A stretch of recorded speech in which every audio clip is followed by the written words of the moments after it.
আল্লাহ আমার রব, এই রবি আমার সব। দামে দামে তন মনে তারি অনুভব।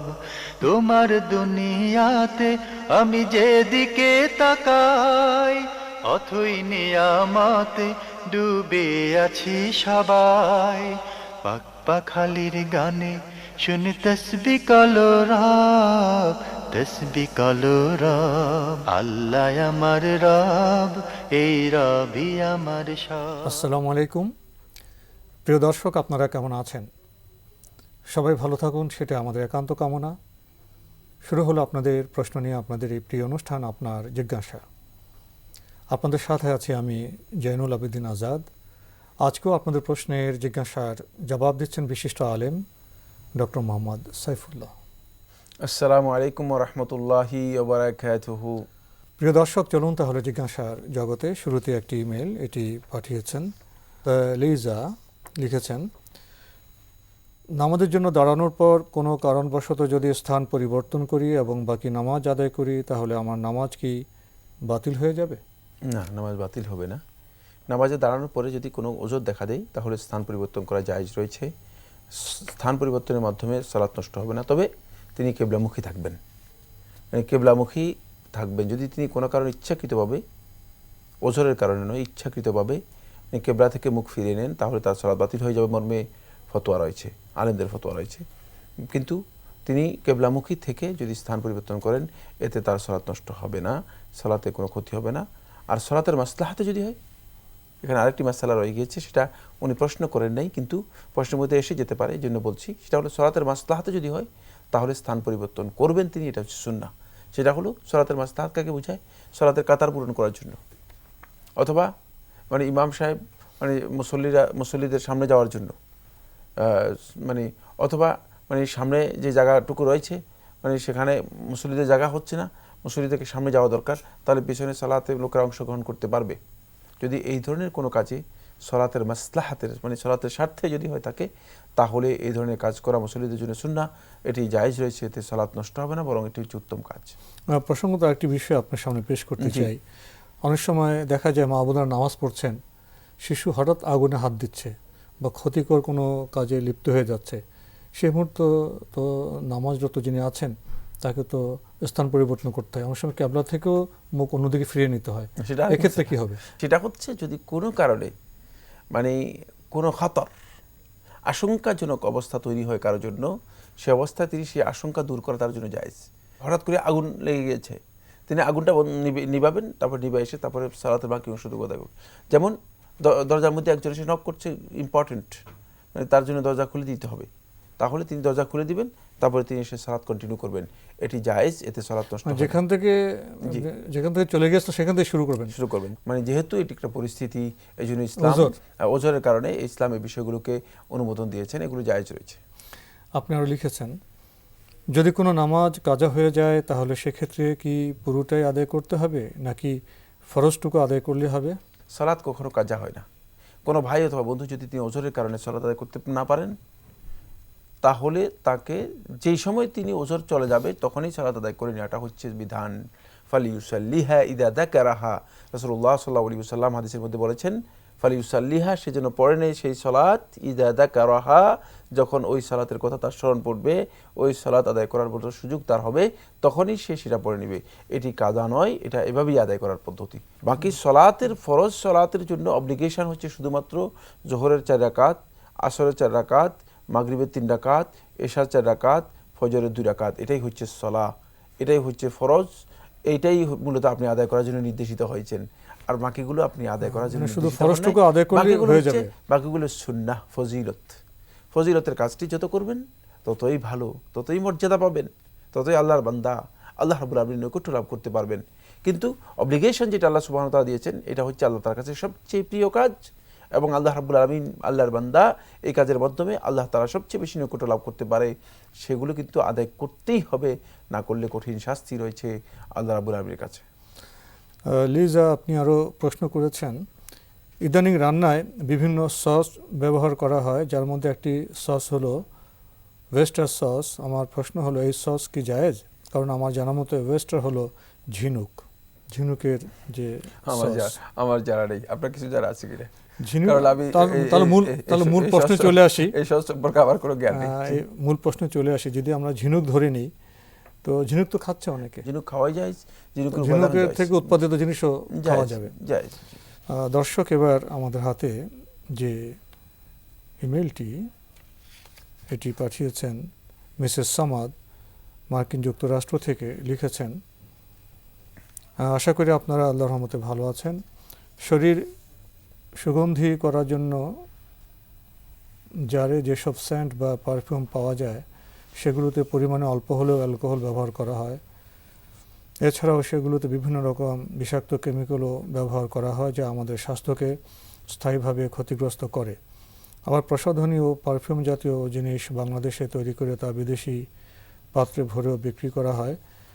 বিদেশে উৎপন্ন যে কোনো জিনিসের বাক্স বা পাত্রের গায়ে দেয়া ইনগ্রিডিয়েন্টের তালিকায় যেসব উপকরণের নাম দেওয়া থাকলেও অনেক উপকরণের নাম ও অর্থ আমাদের কাছে অপরিচিত।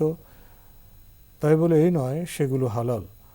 বাংলাদেশে তৈরি ২ নম্বর জিনিসের উপকরণ যে আরও বিষাক্ত ও হারাম তা মাঝে মাঝে দুর্নীতি অনুসন্ধানীদের তদন্তে ধরা পড়ে।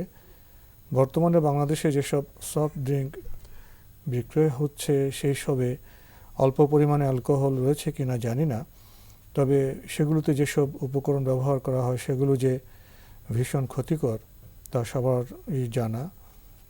একই কথা খাটে বিভিন্ন রকম রেডিমেড খাদ্যদ্রব্য বেরোতেও। তো এইসব ক্ষেত্রে আমাদের কী করণীয়? পেঁয়াজু খেলে তো ক্ষতিকর, সিঙ্গারা খেলেও ক্ষতিকর।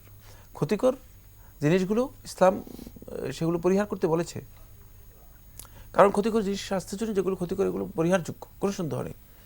কিন্তু সেটা যদি হারাম না হয় থাকে তাহলে কারোর জন্য জায়েজ নেই সেটাকে হারাম সাব্যস্ত করা, ঠিক না? সুতরাং আমি এই কথা বলা জায়েজ নেই। যেমন সিঙ্গারা খেলে মানুষের ক্ষতি হয় বিভিন্ন দিক থেকে, মানে কারো গ্যাস্ট্রিক হয়, ভয়ঙ্কর ধরনের সমস্যা হয়। এটা আপেক্ষিক, আপেক্ষিক, মানে প্রত্যেকটা জিনিসের মধ্যে আপেক্ষিক। সুতরাং সেক্ষেত্রে কোনো আলেমের জন্য জায়েজ নেই যে তিনি বলে সিঙ্গারা খাওয়া হারাম যেহেতু ক্ষতিকর, না, এটি জায়েজ নেই। কারণ ক্ষতির মাত্রার বিষয়টি ইসলাম সেখানে বিবেচনা নিয়েছে, সেখানে ক্ষতির বিষয়গুলো স্পষ্ট। কিছু কিছু বিষয় আছে বেজায়াতি, মানে বস্তুটাই ক্ষতিকর, আর কিছু কিছু বিষয় আছে বস্তুর মধ্যে কোনো জিনিস দেওয়ার কারণে সেটা ক্ষতি তৈরি হয়েছে। সুতরাং যেটা সরাসরি বস্তু ক্ষতিকর সেটাকে আল্লাহ সুবহানাহু ওয়া তাআলা কোরআনের মাধ্যমে হারাম ঘোষণা করে দিয়েছেন, আল্লাহ রাব্বুল আলামিন বান্দাদের জন্য সেই বিষয়গুলো, ক্ষতিকর জিনিসগুলো থেকে দূরে থাকতে নির্দেশ দিয়েছেন। যেমন আপনি মদের কথা ধরুন, মদে কিছু ক্ষতির দিক আছে, কিছু কি রয়েছে, অল্প ভালো দিকও আছে। আল্লাহ তাআলা ক্ষতির পরিমাণ বেশি, ক্ষতির পরিমাণ অনেক বেশি হওয়ার কারণে আল্লাহ সুবহানাহু ওয়া তাআলা এটাকে হারাম ঘোষণা করে দিয়েছেন। সুতরাং মানে কিছু কিছু বিষয় আছে যেগুলো মানে ক্ষতির পরিমাণ নিশ্চিত করতে পেরেছে ইসলাম, সে ক্ষতির পরিমাণ নিশ্চিত করার কারণে সেগুলোকে হারাম ঘোষণা করে দিয়েছে। আর যেগুলো ক্ষতির পরিমাণটুকু ইসলামের মধ্যে দেখা গেছে খুবই কম, তুলনামূলক কম, যেমন গরু গোশের ক্ষতি আছে। আমরা বাংলাদেশ বিভিন্ন দেশে যে পানি খাই, পানি পান করি, এর যে বিশ্লেষণ হয়, যে ব্যাখ্যা আসে, তা তো ভয়াবহ। অনেক জিনিস আছে ক্ষতিকর, আমরা তো পানি খাচ্ছি, চেষ্টা করতে হবে কম ক্ষতি জিনিস গ্রহণ করা, বিশুদ্ধ জিনিস গ্রহণ করার চেষ্টা করতে হবে।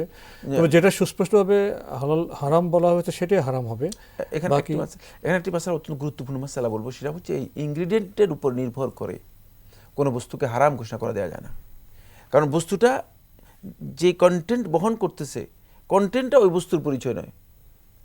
যেমন পানি, অক্সিজেন এবং অক্সিজেন হাইড্রোজেন এটা ভিন্ন জিনিস, ভিন্ন করা হলে সেটা অক্সিজেন হাইড্রোজেন, কিন্তু পানি যখন থাকবে সেটা অক্সিজেন হাইড্রোজেন না, সেটা পানি। এই জন্য বস্তু যখন মানে মূল কোনো উপাদান থেকে একটা সুনির্দিষ্ট বস্তুতে পরিণত হয়ে যায়, তখন সেই সুনির্দিষ্ট বস্তুটুকু মানে ওই ইনগ্রিডিয়েন্টের কারণেই সেটাকে হারাম ঘোষণা করে দেওয়ার বিষয়টি ইসলামী শরীয়তে গ্রহণযোগ্য নয়, শুদ্ধ নয়। মার্কিন যুক্তরাষ্ট্র থেকে পাঠানো ইমেল পড়ছিলাম, ইমেলটি পাঠিয়েছেন মিসেস সামাদ। আপনি আরও লিখেছেন, কোনো জিনিসে অল্প মাত্রায় হারাম উপকরণ ব্যবহার করা হলে সে জিনিস হালাল হয়ে যাবে, এই কথা কি পবিত্র কোরআনের কোথাও বলা হয়েছে, নাকি আল্লাহ রাসূল সাল্লাল্লাহু আলাইহি ওয়াসাল্লাম বলেছেন? আমার মনে হয় প্রশ্নের উত্তর আমরা দিয়ে দিয়েছি। কারণ কোনো জিনিসের মধ্যে অল্প মাত্রায় ব্যবহার করলে হারাম হালাল হয়ে যাবে, ব্যাপারটা এমন নয়। মানে হারাম যখন তার অস্তিত্ব হারিয়ে যাবে তখন সেটা আর হারাম থাকলো না। যেমন আপনি যদি পুকুরের পানির মধ্যে কোনো কারণে মানে 2 ফোঁটা পেশাব ফেলে দেন, তাহলে পুকুরের পানি কি হারাম হবে না হালাল হবে? পুকুরের পানি এটি হালাল, বৈধ, পবিত্র। আরেকটা বিষয় এরকম আছে, এই জিনিসগুলো এখানে বুঝতে হবে যে এটা বস্তু আর বস্তুর অস্তিত্বে থাকলো না, হারাম আর হারামের অস্তিত্বে থাকলো না, হারাম সেখানে অস্তিত্ব অন্য অস্তিত্বে চলে গেছে, এবং অন্য অস্তিত্বের বস্তু যেই হুকুম শরীয়ত সেই হুকুম তাকে দেবে। এই বিষয়গুলো আসলে অনেকেরই মানে বিষয়গুলো সেই তথ্যগত জ্ঞান অথবা এই বিষয়গুলো উপলব্ধিগত জ্ঞান না থাকার কারণে আমরা এভাবে বলছি। যেমন আপনি মনে করেন উজুর তাহারাতের পানির পবিত্রতার বিষয় নিয়ে, সেখানে অপবিত্র বস্তু পড়ে গেলে সেখানে যদি আপনি পানি অনেক বেশি বৃদ্ধি করে দেন যে অস্তিত্ব মানে অপবিত্র বস্তুর অস্তিত্ব আর থাকে না, তাহলে সেটা অস্তিত্বের পবিত্র হয়ে যায়। যেমন এখন সমস্ত ওলামায়ে কেরাম আধুনিক যুগে যে গবেষণার মধ্যে করেছেন সেটা হলো এই মিয়া উসারফি সাহি, যে সমস্ত পানি মানুষ শৌচ কাজে অথবা মানে ঘরের যে সমস্ত কাজ আছে কাজে ব্যবহার করা হয় থাকে, সেই পানিগুলোকে আবার রিকালেক্ট করা হয়, সেগুলোকে আবার মানে পরিশোধন করা হচ্ছে, পিউরিফাই করার পরে আবার সেগুলো পানির আকার দিচ্ছে। এগুলো তো একসময় হারাম ছিল বস্তু, কিন্তু যখন পিউরিফাই করা হয়েছে তখন সেটা অস্তিত্ব পরিবর্তন হয়ে গেছে। অস্তিত্ব পরিবর্তন হয়ে যখন নতুন অস্তিত্ব আসে তখন শরিয়া এই বস্তুর নতুন যে অস্তিত্ব রয়েছে সেই অস্তিত্বের বিধানটুকু তাকে দেবে, এটাকে আগের অস্তিত্বের বিধান দিলে চলবে না। যেমন মদ, এ ব্যাপারে মানে মুতাকাদ্দিমিন পূর্ববর্তী ওলামায়ে কেরাম এটা আলোচনা করেছেন। যেমন মদকে যদি কোনোভাবে শিরকায় পরিণত করে দেওয়া হয়, এখানে মাদকতা যদি উঠে যায়, তাহলে সেটা যদি কেউ মানে পান করে তার জন্য পান করাও যায়, খাবারের কাজেও ব্যবহার করা যায় রয়েছে। আপনি কি বলতেছিলেন? প্রসঙ্গত আরেকটি বিষয়, একটু ভিন্ন বিষয় এরকম, যেমন এক গ্লাস মদ যিনি পান করবেন তিনি হারাম পান করবেন, জি, পরিমাণ বেশি। আবার তিনি সেখানে 2 ফোঁটা পান করেন, সেটাও হারাম। এখানে বেশিও হারাম, অল্প হারাম, কারণ এখানে গুণগত পরিবর্তন হয় না, কোনো পরিবর্তন হয়নি, হোক সেটা 2 ফোঁটা হোক, অল্প হোক, একই বস্তুই মদ পান করেছে, এটা অল্প পরিমাণ হলেও সেটা হারাম হবে। এটা একটু অন্যরকম উদাহরণ। আমাদের বোন আরও প্রশ্ন করেছেন, হালাল তেলবীজ সুগন্ধি আতর পাওয়া গেলে, খাদ্য পানীয় নিজ হাতে তৈরি করে খাওয়া গেলে হারাম জিনিস খাবার বা ব্যবহার করার পেছনে উপযুক্ত ওজর রয়েছে কি?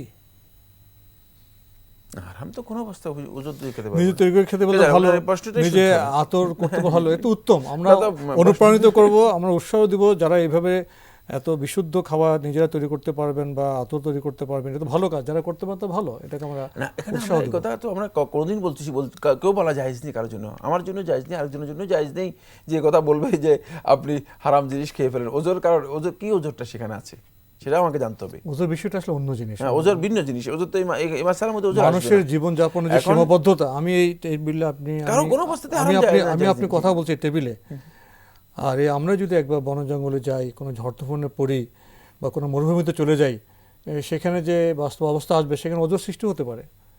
তো এই বিষয়টা তো অন্যরকম, ওজোরের মাসালা ভিন্ন। কিন্তু এখানে যেটা বলেছি সেটা হচ্ছে যদি কোনো ব্যক্তি দেখে যে এই বিষয় সন্দেহজনক, রাসূলুল্লাহ সাল্লাল্লাহু আলাইহি ওয়াসাল্লাম নুমান ইবনে বাশীর বর্ণিত হাদিসের মধ্যে বলতেছেন, সহিহ মুসলিমের রাওয়ায়াতের মধ্যে এসেছে, ফামান ইত্তাকা শুবুহাতি ফাকাদ ইস্তাবরা লিদীনিহি, যে সন্দেহজনক সন্দেহভাজন কাজগুলোকে পরিহার করলো, সেগুলোর সাথে নিজেকে সম্পৃক্ত করলো না, সেগুলো থেকে নিজেকে মুক্ত করে নিল, ফাকাদ ইস্তাবরা লিদীনিহি, সে তার নিজের দ্বীনের জন্য মানে সংরক্ষণ করতে পারলো, দ্বীনের জন্য মুক্তি লাভ করতে পারলো, দ্বীনটাকে হেফাজত করতে পারলো। কারণ আপনি যখনই সন্দেহজনক কোনো জিনিস থাকবে তখন আমাদের বক্তব্য হচ্ছে অবশ্যই সেই সন্দেহ থেকে কি করবে, দূরে থাকবে। এই হাদিসের মধ্যে রাসূলুল্লাহ সাল্লাল্লাহু আলাইহি ওয়াসাল্লাম ফামান ওয়াকা ফি শুবুহাত, আর যে সন্দেহজনক জিনিসের মধ্যে পড়ে গেল, সন্দেহজনক তার কাছে, কিন্তু ওই সন্দেহজনক কাজের মধ্যে নিজেকে লিপ্ত করে নিল, ফাকাদ ওয়াকা ফিল হারাম, সে হারামের মধ্যে পড়ে গেল। কারণ সে তো জানে না এটা আসলে হারাম কি হালাল, সুতরাং তাকে নিশ্চয়তা হচ্ছে এটা হারাম, সে হারাম কাজের মধ্যে নিজেকে লিপ্ত করে দিল, যেহেতু ইয়াকিন হচ্ছে এটি হারাম হওয়ার বিষয়টি। তাই আমাদের সতর্কতা অবলম্বনের বিষয়টি আমরা বলে দিয়েছি স্পষ্ট করে। বাকি ইসলাম যে বিষয়কে আমাকে সন্দেহজনক করে নেয় সেই বিষয়কে আমি সন্দেহজনক করার, যেমন আমার মানে সামনে এক গ্লাস পানি আছে, খুব সূক্ষ্ম মাসালা, এক গ্লাস পানি আছে, আমি জানি যে এই পানি টিউবওয়েল থেকে নিয়ে আসা হয়েছে এবং এটা পবিত্র হালাল পানি। এখন আমার সন্দেহ করার কোনো দরকার নেই যে এই পানির মধ্যে আদৌ কোনো ময়লা পড়ছে কিনা, এই পানির মধ্যে আদৌ কোথাও অ্যালকোহল পড়ছে কিনা, এটা আমার সামনে প্রশ্নই আসে না, যেহেতু আমার সামনে এটা হচ্ছে শরীয়ত। মানে সন্দেহপ্রবণ হওয়া না, এখানে আমার সন্দেহ করার দরকার নেই না। এখন আমি যে সাইফুল্লাহ ভাই এই পানি পরিহার করেন কেন, বলছে অ্যালকোহল পড়তে পারে না, এটি ইসলামের বিধান নয়। ইসলাম এভাবে সন্দেহ করার নিশ্চিত বিষয়টি- হতে হবে যে সেখানে অ্যালকোহল পড়েছে। আমার নিশ্চয়তা আছে যে আমার এই পানি হচ্ছে পবিত্র, এই পানি দিয়ে আমি ওযু করতে পারবো, এই পানি আমি পান করতে পারবো, এই পানি জায়েজ, এটা আমার নিশ্চয়তা আছে। সুতরাং ইয়াকিন যখন সাব্যস্ত হয়ে যাবে কোনো বস্তুর ব্যাপারে হারামের কোনো সম্পৃক্ততা এর মধ্যে নেই, তাহলে সেটি হারাম নয়, হালাল। আর যখন ইয়াকিন সাব্যস্ত হয়ে যাবে আপনার যে বিষয়টি হারাম, তাহলে সেটাকে হালাল করার কোনো সুযোগ নেই। সেটা ওজরের কারণে আমরা জায়েজ বলবো, ব্যাপারটি এমন নয়। সেখানে ওজর অন্য মাসআলা আসবে, অন্য বিষয় আসবে। সেই বিষয়ে উনি বোধহয় প্রশ্ন আসল ব্যাপার করেছেন। হচ্ছে কি, অনেকে আছে যে আমাদের ওই এখানে- বিষয়ে উনি প্রশ্ন করেছেন, জি। আমি সেখানে যেতে চাচ্ছি। উপযুক্ত ওজর থাকলে নির্ধারিত নিয়মের বাইরে গিয়ে অনেক কাজ করার হুকুম আল্লাহ তাআলা মুসলমানদেরকে দিয়েছেন, কিন্তু ইসলামে ওজর বলতে কি বোঝায়, কত কঠিন অবস্থায় পড়লে একজন মুসলমান ওজরের দোহাই দিতে পারবেন, শুধুমাত্র পবিত্র কোরআন ও সুন্নাহর ভিত্তিতে বিষয়টি পরিষ্কার করলে উপকৃত হব। কোরআনের মধ্যে আল্লাহ সুবহানাহু ওয়া তাআলা স্পষ্ট বলেছেন, ফামানি তুররা ফি মাখমাসাতিন, যে ব্যক্তি বাধ্য হয়ে গেল, মুত্তার ফি মাখমাসাতিন, ক্ষুধার জ্বালার মধ্যে।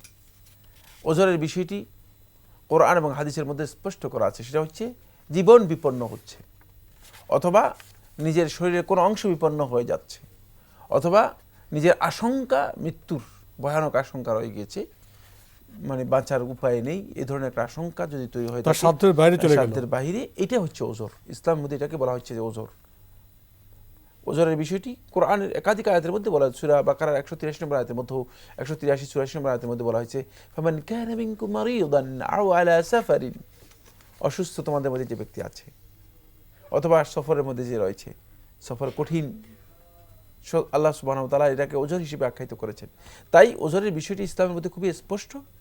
যদি এমন হয় যে আপনার জীবন বিপন্ন হয়ে যাবে, আপনার শরীরের অঙ্গ প্রত্যঙ্গের উপর বড় ধরনের আশঙ্কা থেকে যাবে, অথবা মানে আপনি এর কারণে জীবন নাশের আশঙ্কা মানে করছেন, এমনটা হয়, তাহলে এই বিষয়গুলো ইসলামে ওজর।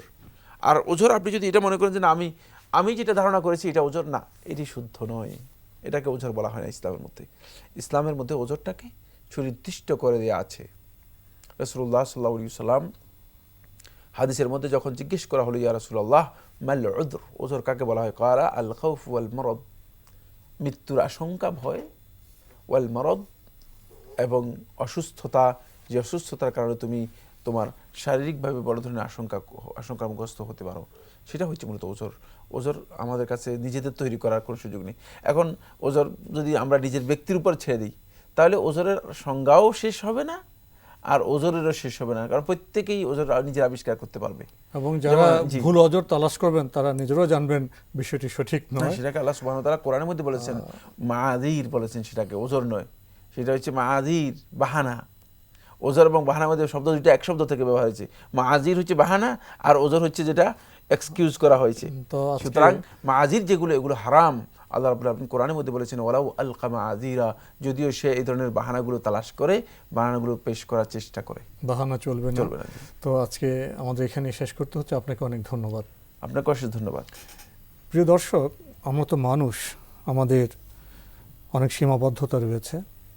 যখন আমরা সুন্দর পরিবেশে থাকি, সম্পদে থাকি, আনন্দে থাকি, তখন আমাদের সীমাবদ্ধতার কথা আমরা ভুলে যাই।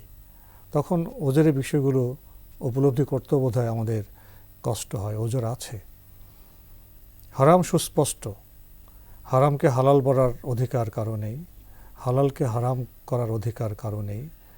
মানবীয় সীমাবদ্ধতার যে ওজর, সে ওজরকে আল্লাহ গুরুত্ব দিয়েছেন এবং সেখানে আমাদের জীবনকে বাঁচার মতো সহজ করে দিয়েছেন। আসুন বিষয়টি আমরা উপলব্ধি করি। চিঠি লিখুন, প্রশ্ন পাঠান আমাদের ঠিকানায়। পরিচালক আপনার জিজ্ঞাসা, এনটিভি, বিএসসি ভবন, 7ম তলা, 102 কাজী নজরুল ইসলাম এভিনিউ, কারওয়ান বাজার, ঢাকা 1215। আপনারা ইমেলও করতে পারেন। আমাদের ইমেল অ্যাড্রেস আপনার জিজ্ঞাসা @ntvbd.com। প্রিয় দর্শক, আপনারা আমাদের এই অনুষ্ঠান এনটিভি অনলাইনেও দেখতে পারবেন। ভিজিট করুন www.ntvbd.com। প্রিয় দর্শক, আপনারা সবাই নিরাপদে থাকুন শান্তিতে। আসসালামু আলাইকুম।